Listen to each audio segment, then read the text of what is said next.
Ang kwentong mapapakinggan natin ngayong araw ay karanasan ni Benok. Walang eksaktong taon. Probinsya ng Davao. Mapagpalang araw sa iyo, Sir Proy at Sir Ray, pati na rin sa mga nakikinig ngayon. Nais ko lamang pong malaman nyo na iniidolo ko kayo dahil sa ganda ng inyong mga tinig. Nakakamangha ang inyong galing sa paglalahad ng mga kwentong ipinapadala sa inyo ng masusugid na tagapakinig. Kaya nang malaman kong napili nyo ang aking kwento ay napaindak naman ako sa sobrang tuwa. Sa wakas, maibabahagi na rin ang paborito kong programa, ang hindi ko malilimutang karanasan sa pagkabinata ko. Ako nga pala si Benok. Hindi ko na lang din sasabihin pa ang eksaktong lugar kung saan ako lumaki para maiwasan ang kapahamakan at mabuhay kami ng mapayapa. Sanggol pa lamang ako ay inabandona na ako ng sarili kong mga magulang. Ngunit hindi naman naging masalimuot ang aking buhay dahil kay Tatay Pedro. Hindi siya nagdalawang isip na isalba ako nang makita niyang basta-basta na lang ako itinapon sa tabi ng basurahan na malapit sa kanyang panaderya. Nung una ay labis daw po ang galit niya sa mga walang puso kong magulang. Kalaunan ay nagpasalamat din si tatay sa kanila dahil may dumating na isang munting anghelito sa buhay niya. Ako raw si biyaya sa kanya ng ating Diyos na may kapal. Kaya pagkakaingatan at mamahalin niya ako na parang sarili niyang dugo at laman. Sa edad na 4 ay wala pa ring nabibighani kay Tatay Pedro. Kaya kaming dalawa lang talaga ang magkasama sa buhay noon. Matagal na rin kasing bumukod si tatay sa poder ng kanyang mga magulang at 2 kapatid para ipagpatuloy ang kanyang pangarap na magkaroon ng sariling negosyong panaderya. At habang lumalaki rin ako, ay tinuruan niya ako kung papaano ang pamamalakad ng kanyang patok sa masang negosyo. Laking tuwa naman noon ni tatay dahil madali lang naman akong natuto kung papaano ang tamang pagmimekos-mekos ng tinapay. Para raw may mahika ang aking mga kamay dahil nakakagawa ako ng mga malalambot at katakam-takam na tinapay. Yung tipong isang kagat pa lamang ay mapapapadyak sa sobrang sarap. Sa totoo lang, kalakbay, may pagkapasaway rin ako noong kabataan ko. Hindi kasi ako interesadong mag-aral kasi mas gusto ko na lang tulungan si Tatay Pedro sa aming panaderya. Bukod dito, nahihirapan din akong intindihin ang mga asignatura sa paaralan. Kaya naman madalas lumilipad ang aking isip sa kawalan. Sa tingin ko kasi, mahina ang ulo ko o mabagal talaga akong matuto. Kaya naman lagi rin akong napapaya sa klase. Ngunit nangako ako kay tatay na magtatapos ako sa pag-aaral. Yun din kasi ang paulit-ulit niyang kailingan sa akin. Iba pa rin daw kasi pag may hawak na diploma dahil mas magiging madali raw ang paghahanap ko ng trabaho. Wala rin naman daw kasing kasiguradahan itong panaderya namin dahil may posibilidad daw itong malugi. Naintindihan ko naman siya noon, kalakbay. Naintindihan ko yung sentimiento na iniisip niya lang naman ang kinabukasan ko, kaya sinunod ko na rin si Tatay Pedro. Benok anak, ibinili na kita ng sapatos at bag. Ilang buwan na lang ay magpapasok ka na, kaya kailangan na natin maghanda. Naku, Itay, maayos pa naman po sana yung mga dati kong gamit. Pero maraming salamat po dito. Pangako po, gagawin ko ang lahat para matuto ko kahit papano at makagraduate na rin ako. Naniniwala akong kaya mo yan, anak. Alam mo, kapag may pananalig tayo sa Diyos at sapat na motibasyon, Ang mga mahihirap na sitwasyon ay malalampasan natin at mas magiging determinado tayo sa pag-abot ng ating mga pangarap. Tandaan mo yan. Opo, Itay. Mas pag-iigihin ko na ngayon para mapasaya kita at siyempre para na rin sa kinabukasan ko. Gusto ko po kasing maging masagana, komportable at masaya ang maging buhay natin sa hinaharap. Lalo na tumatanda ka na po. Tay, kita mo napapanot ka na. Abay, salbahing bata ito ah. Ganoon talaga ang dinamiko ng relasyon namin bilang mag-ama. Pinapakita namin ang pagmamahal sa isa't isa sa pamamagitan ng pagsuporta at paglambing na may kasamang pang-aasar at kung ano pang mga biro.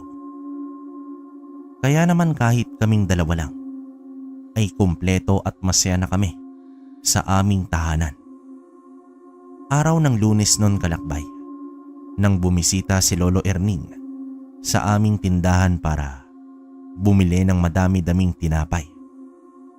Siya pala ay kapatid ng yumaong tatay ni Tatay Pedro at nagsisilbing pangalawang magulang upang magabayan sa pagtanda si tatay. Sa totoo lang, Kalakbay, napakabait ni Lolo sa amin. Kaya lang meron siyang kakaibang kakayahan na hindi natin may kita sa isang pangkaraniwang tao. Kaya medyo naman ako natakot sa kanya sa tuwing bibisita ito sa amin. Bantog siya sa lugar namin bilang isang albularyo dahil sa karunungan niyang magpagaling nang may sakit sa pamamagitan ng mga halamang gamot. Bukod dito, alam niya rin kung papaano makipag-usap sa mga namayapa na at sa iba pang mga elemento ng ating kalikasan. Parang ang ginawa niya ng libangan ang pakikipag-usap sa mga ito. Parati niya kasing nababanggit na may mga kaibigan din daw siyang duwende. Kaya noong mga panahon na yon, umiwas ako sa kanya dahil labis ang kilabot na naramdaman ko sa mga kwento niya at sa kanya mismo. Maging ako mismo ay may hindi pa nababanggit sa inyo, Kalakbay. Bata pa lamang ako ay talagang matatakutin na ako, lalo na sa mga madidilim na lugar. Pakiramdam ko kasi ay biglang may hahablot na lang sa akin tapos dadalhin ako sa ibang dimensyon at hindi na ako makakabalik sa ating mundo. Akala naman ni Tatay at Lolo noong una ay malikot lang talaga ang imahinasyon ko dahil 4 na taong gulang pa lamang daw ako ay nakikita raw nila kung may kinakausap na kung sino. Pero wala naman daw makita si Tatay noon. Ngunit noong 8 taong gulang na ako ay dito nakumpirma ni Lolo na aktibo ang aking ikatlong mata. Ang ibig kong sabihin, Kalakbay, ay katulad din ako ni Lolo na nakakakita at nakikipag-usap sa mga hindi pangkaraniwang mga nilalang at pati mga kaluluwa. Ngunit nang magkaisip na ako at napagtanto kong hindi lahat ay katulad ko dahil ang mga ordinaryong tao ay kadalasang nagigimbal sa mga nilalang sa ibang dimensyon na impluwensyahan nila ako. Kaya naman namuo na rin ang takot sa aking isipan. Ang hindi ko lang maintindihan ay kung bakit tila mas lalong bumukas ang aking ikatlong mata sa aking pagtanda. Mas napadalas ang pagpapakita sa akin ng mga multo at kung ano-ano pang maligno tulad ng duwende at kapre. Pakiramdam ko nga noon na ang iba sa kanila ay pinagtitripan ako dahil alam nilang takot ako sa kanila. Isang rason din pala kaya laging bumibisita sa amin si Lolo Erning ay para sanayin ako. Sanayin ang enerhiyang dumadaloy sa aking katawan upang magamit ko ng wasto ang aking ikatlong mata. Nais niya rin kasing makatulong ako sa kapwa sa pamamagitan ng kakayahan ko. Ayon pa sa kanya, ang mga pinagkalooban ng mga pambihirang kakayahan ay may misyon sa ating mundo na dapat gampanan.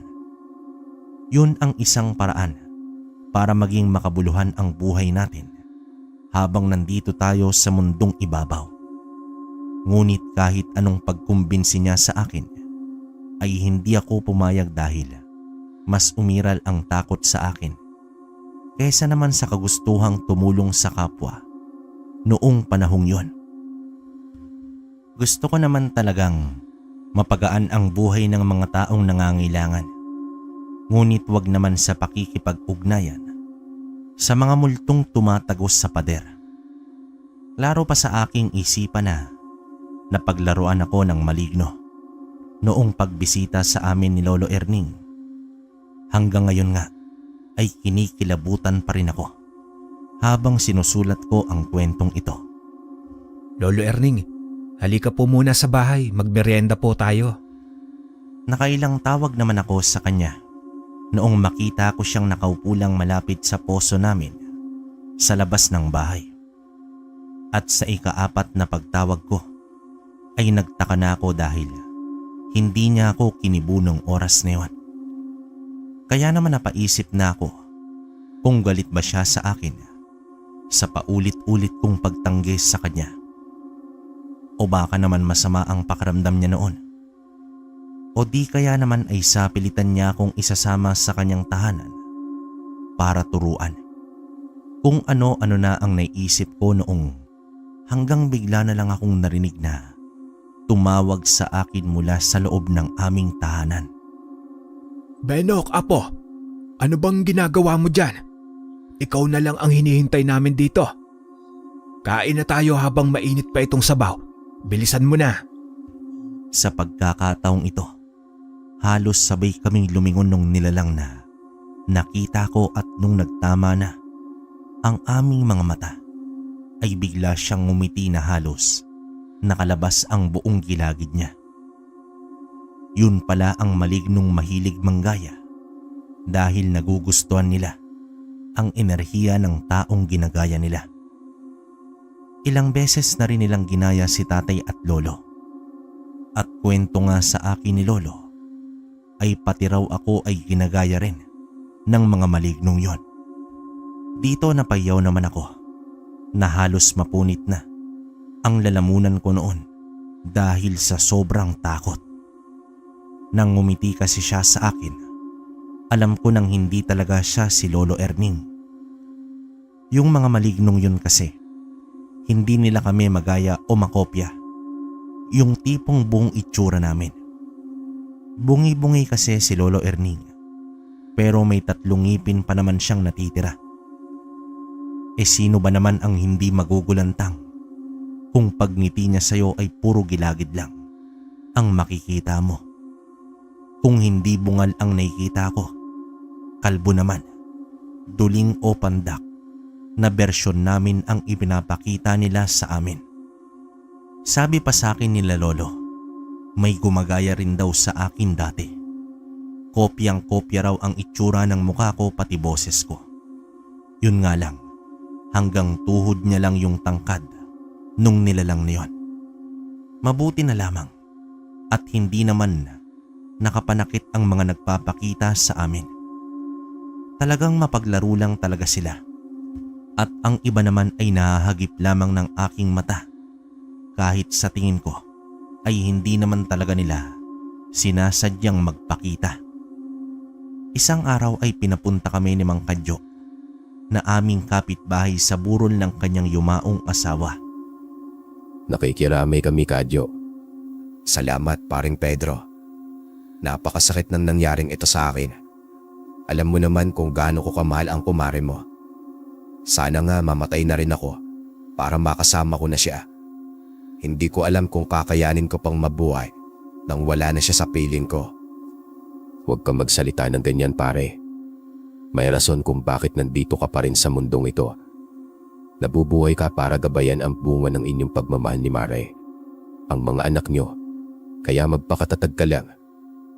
Alam kong lagi lang nakabantay sa inyong mag-ama si Mare. Oo nga po, Mang Kadyo. Isipin nyo na lamang po ay nasa mapayapa at masayang lugar na po si Aling Nenang. Sigurado rin po akong mahal na mahal ka niya. Maraming salamat sa inyo sa pagpapagaan ng loob ko. Ramdam ko rin naman sa aking puso na gusto niyang ipagpatuloy ko ang aking buhay kahit pa nasa langit na siya. Masakit lang talaga na siya ang nauna. Pero lagi ko siyang maaalala bilang napakabuting asawa at ina. Nandito lang din po kami ni Tatay Pedro Mangkadyo kung gusto niyo po nang makakausap. Kumatok lang po kayo sa pinto namin. Handa po kaming makinig at damayan ka. Salamat ulit, Benok. Pag-alis ni Mang Kadyo ay sinabi ko naman kay tatay na nakita ko si Aling Nenang nakasunod at nakabantay lang kay Mang Kadyo. Todo iwas ako ng tingin sa kanya. Kahit wala naman siyang ginagawang pananakot sa akin. Bukod sa pagiging maputla, ay normal naman kahit papaano ang itsura niya. Kung ano ang itsura ng muka at katawan niya noong nabubuhay pa siya, ay ganoon din ang nakita ko. Nakangiti pa nga siya sa akin na para bang sinasabi niya na masaya siya dahil nagampanan niya na ang mga tungkulin niya sa mundo natin at handa na siyang tumawid sa kabilang buhay at magtungo sa langit. Pagtapos ng 3 gabing burol ni Aling Nena, ay nakahanda na ang lahat para sa kanyang libing.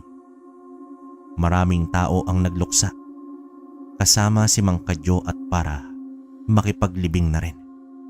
Kabilang na rin kami doon. Maging sa amin din kasi ay naging mabuti itong si Aling Nena. Isa rin siya sa mga nag-alaga sa akin noong bata pa lamang ako. Kapag may importanteng pupuntahan si tatay at hindi ako pwedeng isama. Hanggang sa paglaki ko ay naging malapit na rin sa amin ang pamilya ni Mang Kadyo. Naging magaan din ang loob ko kay Aling Nena. Habang naglalakad naman kami patungo noon sa sementeryo, ay biglang nasulyapan ko naman si Aling Nena. At sa pagkakataong ito ay lumapit na siya mismo sa akin para bulungan ako. Nataranta naman ako noon at nasampal ko ang sarili kong tenga, kaya hindi ko naintindihan ang binulong niya. Anong nangyari, Benok? Ayos ka lang ba? Tay, andito po si Aling Nenang. Nagpapakita na naman siya sa akin. May binulong siya pero hindi ko naiintindihan. Pakinggan mo lang siya, anak. Baka importante ang sasabihin niya sa'yo. Sinunod ko naman si tatay kahit nakatayo na ang lahat. Dito ikinagulat ko ang binanggit ni Aling Nenang sa akin. Kinuha at kinain daw ng isang aswang na tinatawag na balbal ang kanyang bangkay. Paulit-ulit siyang humingi ng tulong sa akin habang nanlalamig na ang buong katawan ko sa sobrang kaba at takot. Ni hindi ko alam kung ano ang dapat kong gawin noong mga panahong yon. Grabe naman kasi, tatawid na sana si Aling Nenang at magiging mapayapa na siya. Naudlot pa. Kaya napasigaw na lamang ako. Itigil ang libing! Lahat ng mapangusgang mata ay nakatitig sa akin na parabang takang-taka sila sa nangyari. Maraming boses ang umalingaw-ngaw sa aking tenga na nagtanong kung ano ba ang problema at ititigil ang libing. Wala si Aling Nenang sa kabaong niya. May nagnakaw ng bangkay niya. Anong sinasabi mo, Benok? Sino namang makakaisip niyan? Utang na loob, maniwala po kayo sa akin. Wala na dyan si Aling Nenang. Sabi niya sa akin yun. Sinabi niya? Sinong nagsabi, Benok? Si Aling Nenang po. Paniwalaan niyo po ako, pakiusap. Alam mo, Benok, magpahinga ka na muna. Ilang gabi ka nang napupuya, kaya siguro kung ano-ano na ang pinagsasasabi mo. Si tatay at lolo lang ang talagang nakakaalam na aktibo ang third eye ko. Sa tingin ko ay nabigo na naman ako sa pagbunyag ko dahil wala namang naniwala sa akin. Alam kong hindi matatahimik ang kaluluwa ni Aling Nenang kapag walang nakakaalam sa totoong nangyari sa bangkay niya. Kaya naman dumiretso ko sa mga tagahawak ng kabaong niya at dito nakiusap akong buksan ito. Ngunit patuloy lang sila sa paglalakad. Kaya nagpasya na akong makipag-agawan sa mga ito para lang mailantad ang katotohanan. Ngunit sa kasamaang palad ay nabagsak namin ang kabaong ni Aling Nenang at bahagya itong nabuksan. Kaya naman nakita ng lahat ang ulo at kalahati ng katawan niya. Benok, may problema ba? Bakit ka ba nagkakaganyan? Pakiusap, wag mo kaming idamay. Libing ng pinakamamay kong asawa. Huwag kang manggulo. Pasensya na po, Mang Kadyo. Sobrang hiya ko naman nun, Kalakbay, at hindi ko na alam kung may mukha pa akong may haharap, lalo na sa pamilya ni Mang Kadyo. Napasama pa kasi ako kahit ang intensyon ko lang naman ay ipaalam sa kanila na wala talaga silang bangkay na ililibing. Pinili kong tumulong kahit pa ang kapalit ay maibunyag sa harap ng maraming tao ang aking sekreto. Ipinagtaka ko kung bakit nandun pa rin ang katawan ni Aling Nenang. Malinaw naman na siya ang nagpakita at nakausap ko. Kaya noong gabing yon, pagka-uwi namin ni tatay ay nagkulong muna ako sa aking kwarto para makapag-isip-isip. Nais kong malinawan sa mga nangyari, kaya nagpasya akong isang tabi ang takot ko at harapin si Aling Nenang. Ngunit bago ko pa siya tawagin ay bigla na lang siyang lumitaw sa harapan ko. Ayon sa kanya, nilinlang daw kami ni Menencio sa pamamagitan ng paglalagay ng katawan ng puno ng saging pagkatapos nitong nakawin ang bangkay ni Aling Nenang. Ang balbal ang may sala kung bakit sa unang tingin ay itsurang bangkay ang puno ng saging dahil sa taglay nitong sa bulag.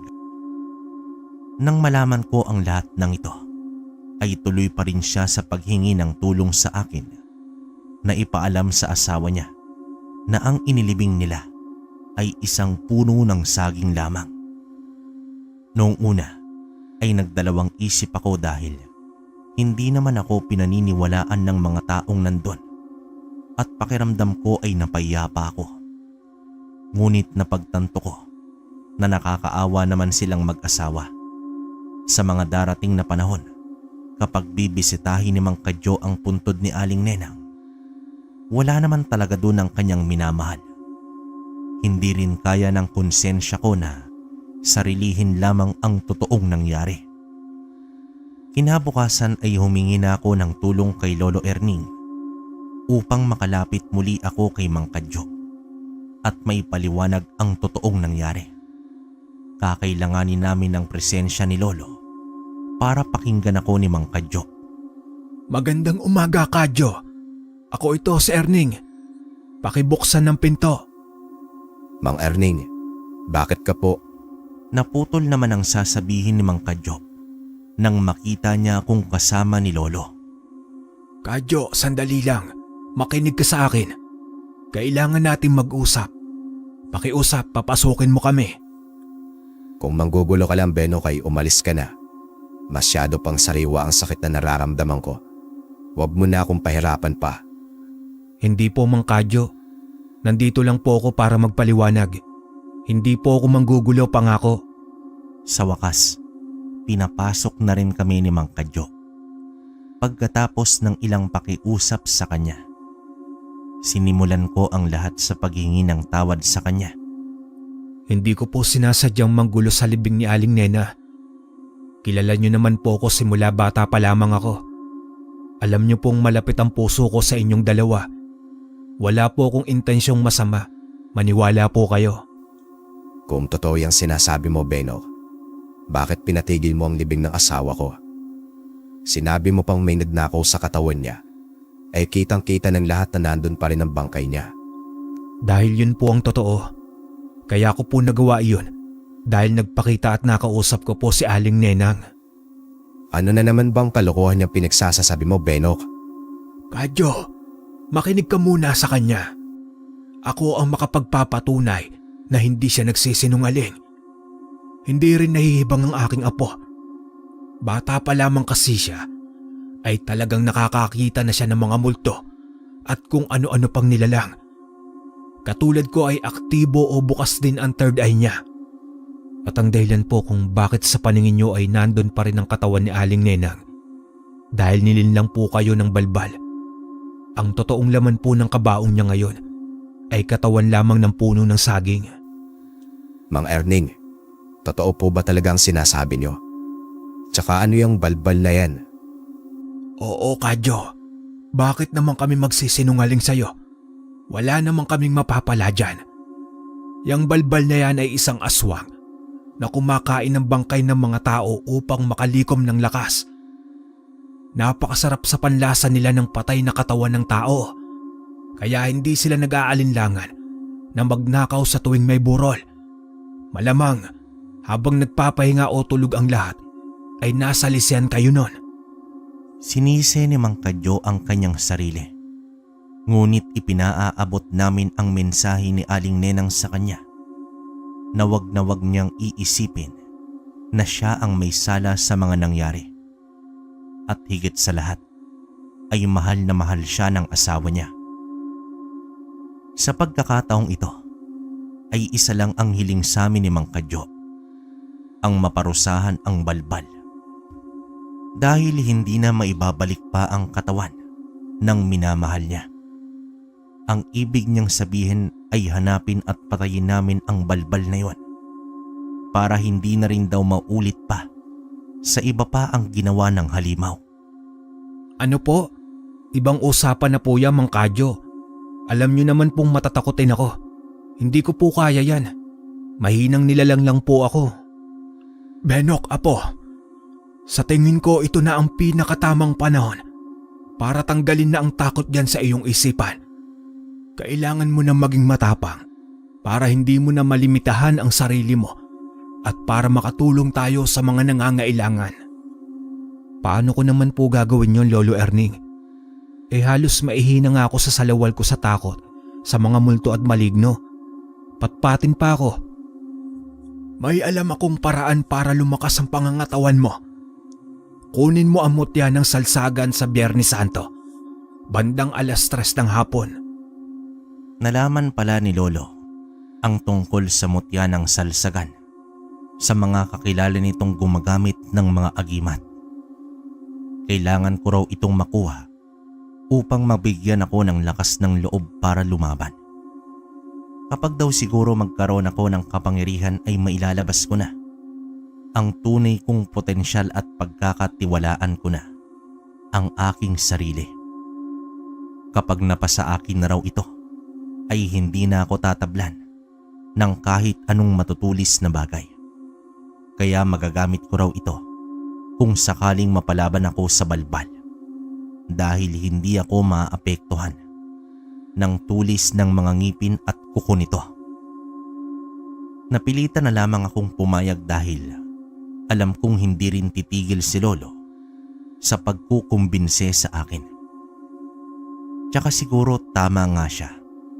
Yun na rin ang tamang pagkakataon upang harapin ko na ang kinatatakutan ko at matutunan ko ng maging matapang.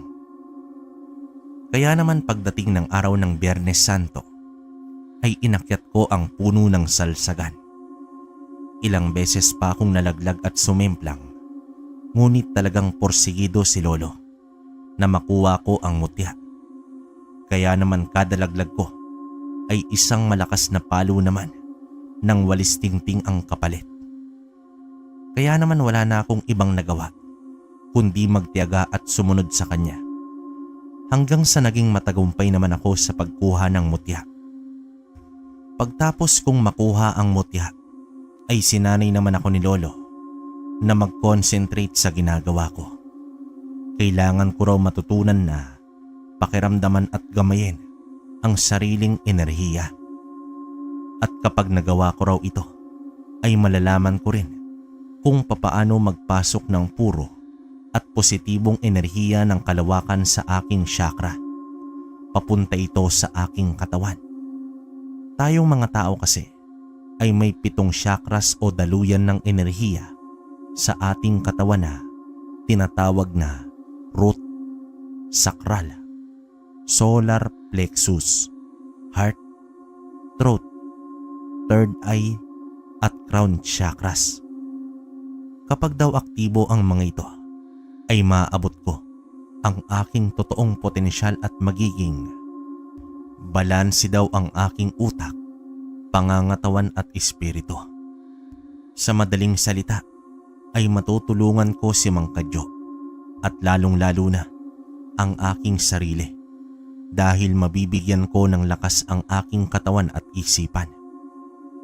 Nag-abang naman kami ng sumunod na burol sa aming lugar dahil posibleng mapadpad na naman doon ang balbal upang mambiktima.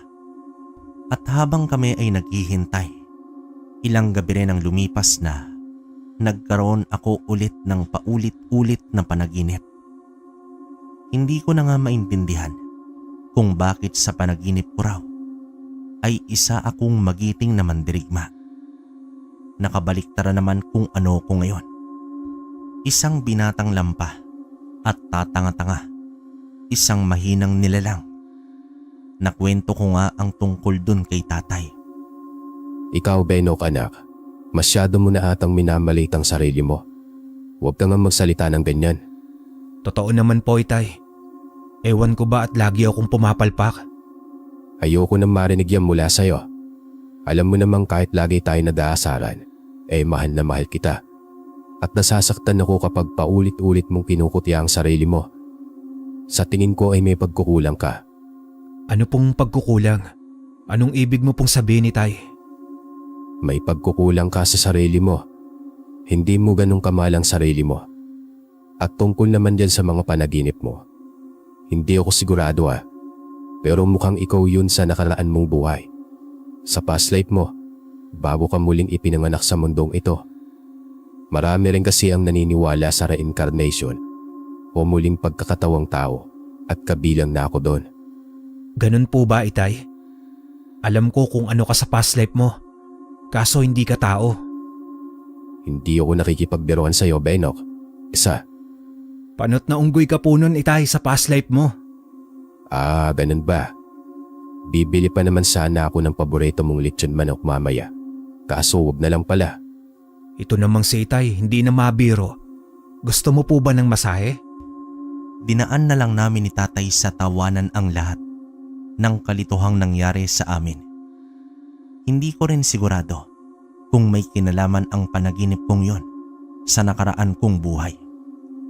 Maaari rin kasi na gawa lamang yon ng aking imahinasyon at kagustuhan ng aking puso na maging matapang. Kaya ko yun napanaginipan. Hanggang isang gabi ay nabalitaan naming may burol sa malapit lang sa aming tahanan. Nagbakasakali kami na makita ang balbal. Kaya pumunta kami ni tatay at lolo sa burol. At dito nagpasya kaming magtago para hindi malaban ang balbal na may naghihintay at nagmamanman sa kanya. Ngunit nang makita ko na ang totoong itsura nito, ay bigla na lang akong natakot at nilamon ng kaba. Bukod sa isa itong napakapangit na nilalang, napakabaho rin ito na parabang tubig kanal ang ipinanliligo niya at igit naman ang pansipilyo niya. Anong klaseng nilalang yan? Mas nakakatakot pa ito kaysa sa mga multong nagpapakita sa akin. Huwag kang maingay, Apo. Kumalma ka. Lakasan mo ang loob mo. Alalahanin mo kung bakit tayo nandito. Itay, Lolo, pasensya na pero hindi ko po kaya ito. Natatakot ako at nasusuka na rin ako. Ayoko na. Anak, lakasan mo ang loob mo. Paano na si Mang Kadyo at ang asawa niya? Hindi ko po alam, Itay. Pasensya na talaga. Nagpasya naman akong umuwi ng oras na yon. At paglabas ko sa tinataguan namin, ay may natabig akong upuan.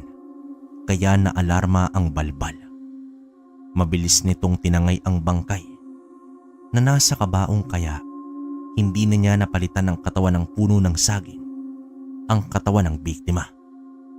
Kaya naman ang nagising ang mga mahal nito sa buhay ay ikinagulat nila ang nangyari dahil wala na silang bangkay na pinaglalamayan. Pag-uwi naman namin sa bahay ay nadismaya naman ako sa aking sarili. Kulang pa rin pala ang paghahanda ko sa paghaharap namin ng balbal na tatawagin kong si Menencio. Akala ko ay mahuhuli ko na ito at mapaparusahan. Ngunit pinanghinaan pa rin ako ng loob at nilamon pa rin ang hilakbot. Hindi na rin ako pinilit ni Lolo at hinayaan na lang muna akong mapag-isa at makapag-isip-isip noong panahon na yon. Alam kong naintindihan nila ang nararamdaman kong pagkadismaya. Kaya naman ipinaramdam nila ang kanilang pagmamahal sa akin. Ipinagpasalamat pa rin nila dahil sinubukan ko ang aking makakaya at handa raw silang makinig sa akin kung nais ko silang makausap. Lumipas ang ilang linggo na itinoon ko na lamang ang aking sarili sa pamamalakad ng aming panaderya. Naghanda na rin ako para sa pasukan noon dahil ilang linggo na lang din ang natitira at balik eskwela na ulit ako. Sinubukan kong magbasa-basa ng libro kahit irap akong intindihin ang mga nilalaman nito. Nagtanong-tanong din ako kay tatay at lolo tungkol sa mga naintindihan nila sa mga nabasa ko upang kahit papaano ay maproseso naman ng utak ko ang mga nababasa ko. Sinigurado ko ring matutulungan ko talaga si tatay sa lahat ng gawaing bahay at lalong-lalo na sa aming negosyo. Nais ko kasi siyang mapasaya sa paraang alam ko. Ayokong madismaya pa siya sa akin. Kaya ginawa ko na rin ang lahat para naman maging proud ang tatay ko kahit papaano.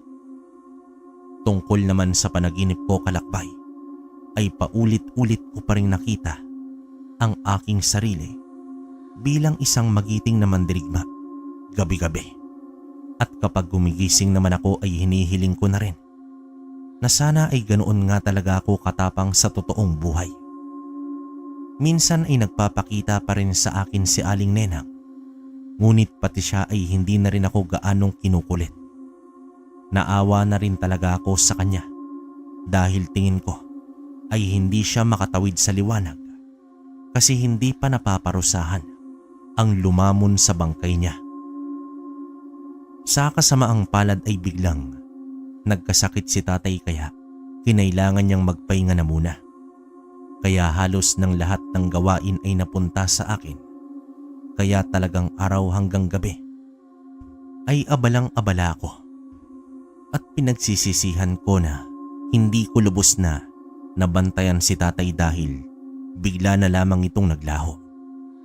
Kahit anong hanap namin sa kanya ay hindi talaga namin siya makita. Nang malaman ni Lolo ay isa lang ang pumasok sa isip niya. Ninakaw ni Menencio si tatay. Malamang daw ay naamoy ni Menencio na may sakit si tatay kaya binihag niya ito. Mukhang plano raw nitong hayaan na mamatay si tatay dahil napakasarap at sariwa sa panlasa niya ang katawan na kamamatay lang. Bigla naman akong nakaramdam na parabang kinuryente ang katawan ko sa aking narinig. Sa pagkakataong ito, kalakbay, ay mas nangibabaw ang pagmamahal ko kay tatay kesa naman sa takot. Tila ay biglangang naglaho ang takot ko. Ibang usapan na kapag mahal ko sa buhay ang malalagay sa panganib. Wala na akong ibang nais gawin kundi iligtas si tatay at puksain si Menencio. May napagtanto rin ako kung bakit madalas akong nadadaig ng takot. Yun pala ay dahil tama si tatay. Dahil nagkulang ako sa pagmamahal sa aking sarili. Lagi kong iniisip na mahina ako at hindi karapat-dapat. Hindi ko kayang maging malakas dahil wala akong tiwala sa aking sarili. Kaya kahit mga multong hindi naman nananakit ay takot ako.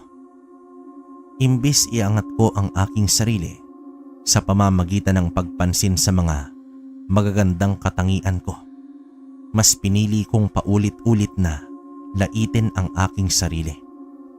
kahit idinadaan ko parati sa biro iyon, ay nasasaktan pa rin ako. Kaya naman sa puntong yon, ay nagpasya na akong pagkatiwalaan ang aking sarili. Naniwala sa akin sina tatay, lolo, Mang Kadyo at maging si Aling Nenang. Kaya dapat ko rin pagkatiwalaan at mahalin ang aking sarili. Hindi na nga ako nag-aksaya pa ng panahon at nagpresenta na ako kay lolo na ililigtas ko si tatay. Handa na ako noong oras na yon sa mga gusto niya pang ituro sa akin. Nakita naman ni lolo na talagang porsigido ko sa nais kong mangyari, kaya nagpasya kaming hanapin ang tirahan ni Menencio para sugurin kinagabihan.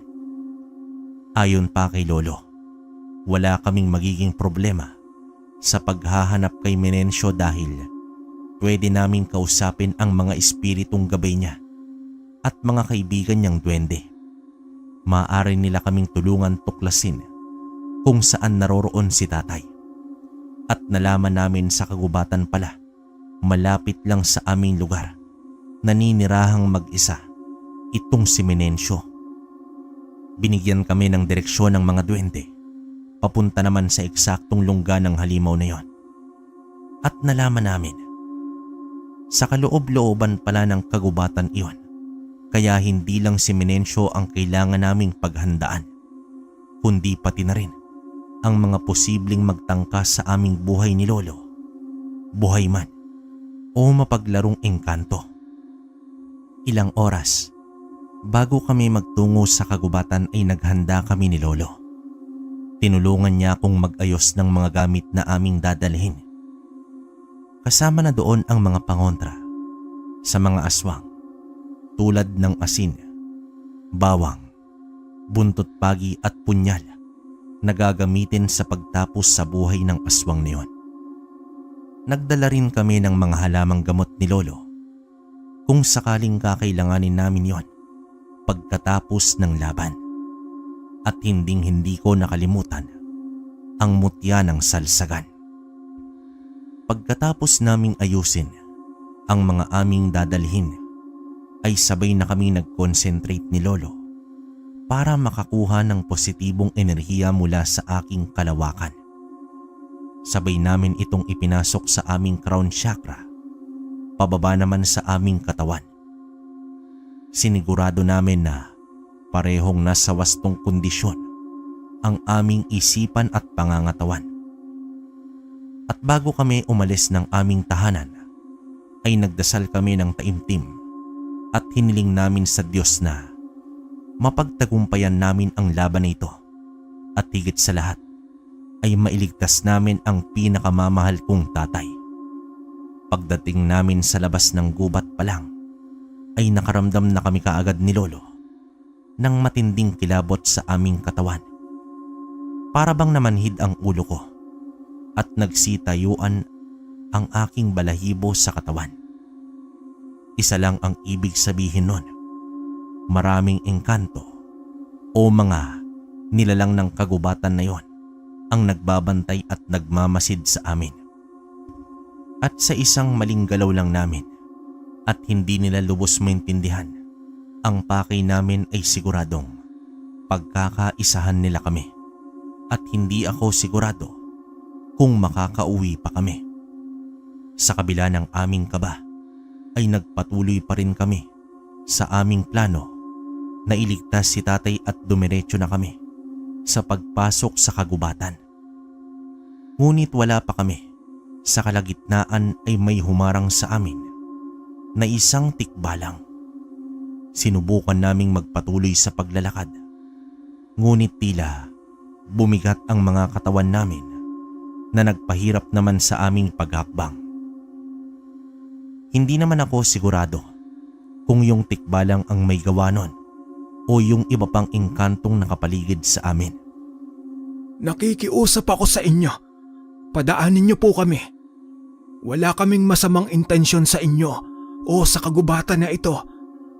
Nais lamang naming iligtas ang mahal namin sa buhay. Hindi iyong ganun kasimple. Kung gusto niyong makapasok sa aming teritoryo, ay kailangan niyo magbigay ng mahalagang bagay na galing sa inyo na magagamit namin. At kapag nagustuhan namin, ay libre na kayong maglabas-pasok dito. Ano bang gusto niyo? Wala namang kaming dalang mahalagang bagay. Wala kaming maibibigay sa inyo. Kaya pakiusap po, padaanin niyo na po kami.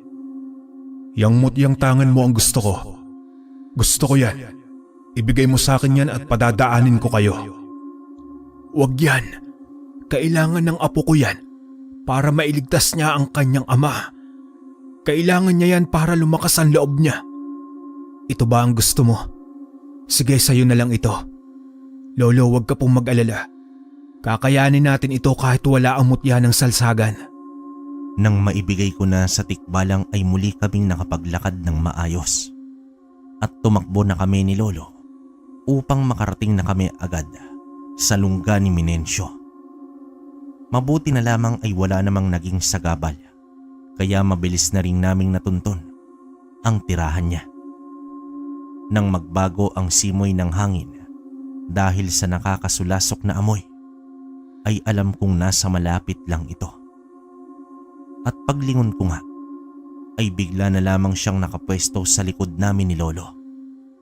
Itinulak niya kami nang napakalakas kaya tumilapon kami at bumagsak sa lupa. 1, 2, 3. 3 bangkay ang pagpipiestan ko ngayong gabi. Hindi ko napapatagalin ito. Gutom na ako. Nahihibang ka na. Akala mo magpapatalo. Hindi ko na naituloy pa ang sasabihin ko nang bigla niya akong sinugod at muling ibinato. Sa pagkakataong ito ay tumama na ang likod ko sa isang malaking puno. Sa kabila ng sakit ng aking katawan ay nilinawan ko ang aking pag-iisip. Malinaw naman na napakalakas talaga ng puwersa niya, kaya ang lakas niya ay pwede kong tapatan ng liksi.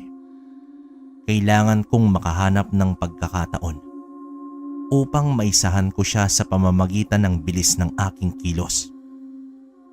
Nang makita naman ni Lolo ang nangyari sa akin, ay bigla naman niyang sinugod si Minencio. Ngunit hindi pa nga nakakasuntok si Lolo, ay nasakal na siya nito. Pagkatapos ay sinipa naman ng pwersado ni Minencio ang lolo ko. Sa totoo lang, kalakbay, napakasakit sa akin ang lahat ng nangyari. Ngunit hindi ako dapat panghinaan ng loob. Mas pinili ko na lang na gawing motibasyon ang mga yon para matapos na ang kasamaan ni Minencio. Buo ang loob ko na talunin siya kahit wala pa akong tangang mutya na magbibigay sa akin ng kapangyarihan. Ang tibay ng loob ko sa pagkakataong iyon ay itinuring ko na ring aking kapangyarihan. Bigla kong naalala na may daladala pala kaming mga pangontra sa aswang, kaya binunot ko agad ang buntot pagi. At dito sumugod ako kay Minencio na walang pag-aalinlangan.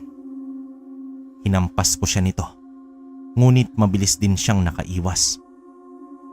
May mga pagkakataon na natatamaan siya nito at sa tingin ko ay talagang nasaktan din siya. Ngunit hindi sapat ang buntot pagi para mapuksa ko ang balbal. Kailangan ay makalapit talaga ako sa kanya o maibato ko ang aking punyal at dumiretsyong bumaon ito sa kanyang puso. Nakakasabay na sana ako sa kanyang bilis, ngunit isa akong ordinaryong tao, kaya nakaramdam din ako ng pagod. Kaya naman sinamantala niya ang pagkakataon na yon para ako naman ang kanyang atakihin. Nang mabitawan ko ang buntot pagi, ay bigla siyang umibabaw sa akin at ibinaon nang mabilis ang kanyang matatalas na kuko sa aking katawan. Sa totoo lang, wala na akong gaanong maramdaman na sakit nun. Para bang nagmanhid na ang aking katawan dahil mas inisip ko ang kalagayan ni tatay. Ni hindi nga ako nakasigurado nun kung buhay pa ito. Kaya naman wala na akong pakialam kung punit-punitin pa ni Menencio ang balat ko. Kahit nangihina na si Lolo, ay pinilit niya pa ring iligtas ang buhay ko sa pamamagitan ng pagsugod kay Menencio. Ngunit ni hindi man lamang siya nakatama ng suntok o sipa. Nung oras niyon ay naalala kong may bawang nga pala ako sa bulsa. Kaya naman ang ginawa ko ay ngumuya ako ng napakaraming bawang at nilapit ko ang aking muka kay Menencio. At sinigurado kong mahihingahan ko ito sa kanyang pagbumuka.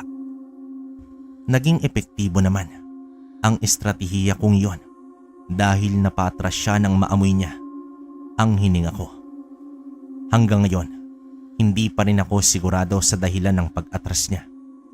Kung nabahuan lang ba talaga siya sa bawang o baka naman may amoy basura talaga ang aking hininga. Ilang araw na kasi akong hindi nakapagsipilyo sa sobrang pag-aalala kay tatay. Nakalimutan ko na nga ring maligo nun, kalakbay. Ginamit namin ang pagkakataon na yon upang mapasok ang bahay ng aswang at mahanap si tatay. Pagpasok namin ay nakakatindig balahibo ang natunghayan namin. Nagkalat kasi dito ang pira-pirasong katawan ng kanyang mga biktima. Kaya tinawag ko agad si tatay para malaman ko kung nasaan siya. Anak, nandito ako sa isang kwarto. Nakahinga naman ako ng maluwag nang marinig ko si tatay. Pinuntahan namin agad ang kwartong sinasabi niya at dito sinipa ko ang pinto. Awang-awa naman ako sa kanya nang makita kong nakatali ang mga kamay at paa niya habang nakahiga noon sa kama. Pagkalapit namin kay tatay ay kinalagan ko agad siya upang maitakas. Pinanguya ko rin sila ng bawang para maprotektahan ang kanilang mga sarili. At pagkatapos noon ay kinuskos namin ang asin sa aming buong katawan. Nagbabaka sakali rin kami na hindi kami malapitan ng aswang na yon kapag puno ng asin ang aming katawan. Nang palabas na kami ng kwarto ay bigla na lamang tumambad sa aming harapan itong si Menencio. Akala nyo ba talaga may iisa nyo ko? Hindi na kayo makakalabas ng buhay dito, mga hangal. Sigurado ka ba dyan, halimaw? Bigla kong isinaboy sa kanyang muka ang dinurog-durog kong bawang na inihalo ko sa asin.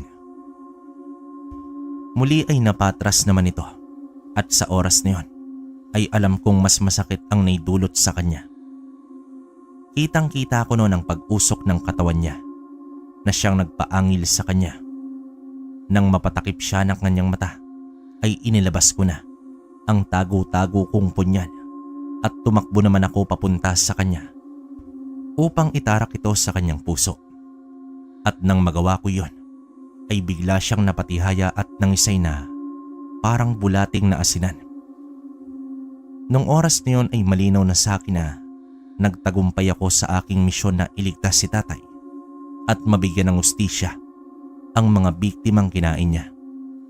Ngunit nang mapansin kong patuloy pa rin siya sa pangingisay, ay dito napikon na ako. Ayaw mong tumigil etong sayo. Muli kong itinarak ang aking punyal sa kanyang dibdib na siyang nagpatigil sa paggalaw nito. Mabuti na lamang ay kasama namin si Lolo at daladala niya ang kanyang mga halamang gamot. Kaya kahit papaano ay gumaan ang pakiramdam namin.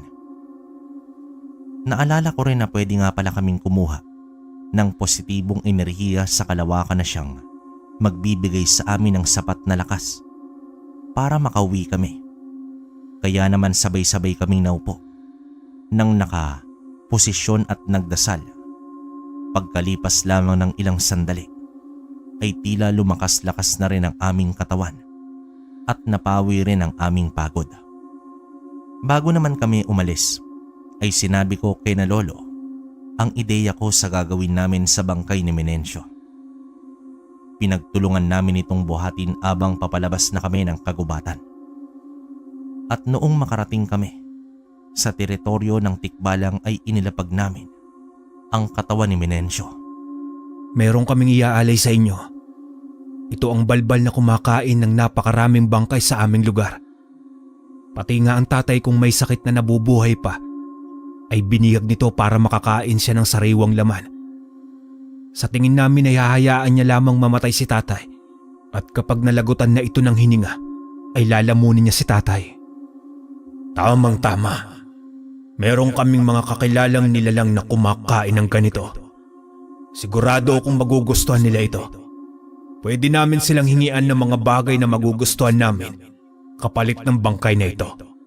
Maraming salamat sa inyo. Ayon kay Lolo, ay tama lang ang naging pasya namin dahil para maibalik kay Menencio ang ginawa niya sa biktima niya. Mabuti na rin daw yun para mapakinabangan ng iba ang bangkay niya. Nang makauwi kami sa tahanan ay doon na rin nagpalipas ng gabi si Lolo Erning. Maraming salamat anak sa pagliligtas mo sa akin. Akala ko talaga ay katapusan ko na. At gusto ko lang din ipaalam sa iyo na humahanga ako sa iyo sa laki ng pagbabago mo. Noon ay nilamong ka ng takot. Pero tignan mo ang sarili mo ngayon. Napakatibay mo na. Dahil natutunan ko na pong pagkatiwalaan ng aking sarili at maging bukas sa pagbabago para sa pagbuti at maiangat ko ang aking sarili. Handa na po ako ngayon na mas matuto at hubugin ang aking pagkatao. At kung ako man ay nahihirapan sa isang bagay, tulad po ng aking pag-aaral, hindi ko po ito susukuan. Mabuti naman at natutunan mo ng mahalin ang sarili mo. Alam mo sa totoo lang anak, sa lahat ng nangyari ay dapat ikaw ang numero 1 na maging proud sa sarili mo. Masaya kami ng lolo mo dahil ganyan ka na ngayon. Ako rin po itay. Sobrang saya ko kasi mabuti na lang ay naabutan ka pa namin. Tamang-tama lang ang pagdating namin kanina. Pero bakit kaya hindi ka pa kinain ng aswang? Malamang dahil buhay pa kasi ako anak.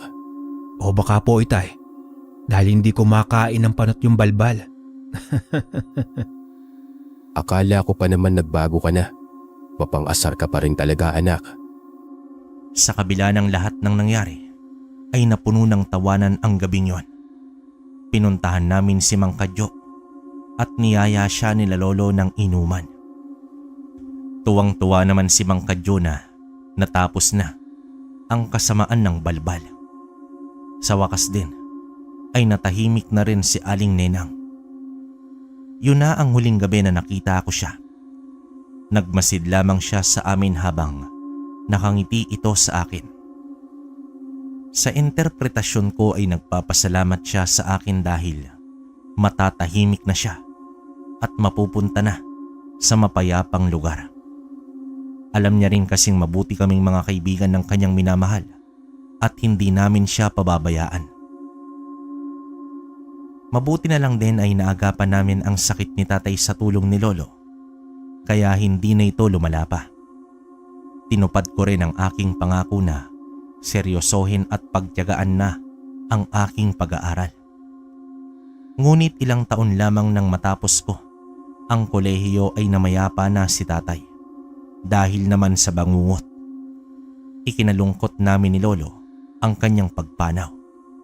Ngunit nang nagpakita si tatay sa akin, ay halatang masaya na siya at handa na ring tumawid papunta sa kalangitan.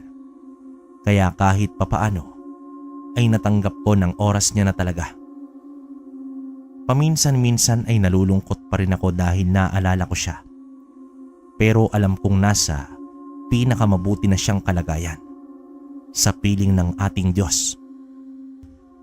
Napagpasyahan ko ring ipagpatuloy ang kanyang negosyong panadiriya.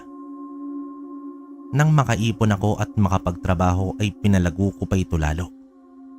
Kumuha rin ako ng mga makakatulong dito. Isa pa rin naman ako sa mga gumagawa ng mga tinapay doon.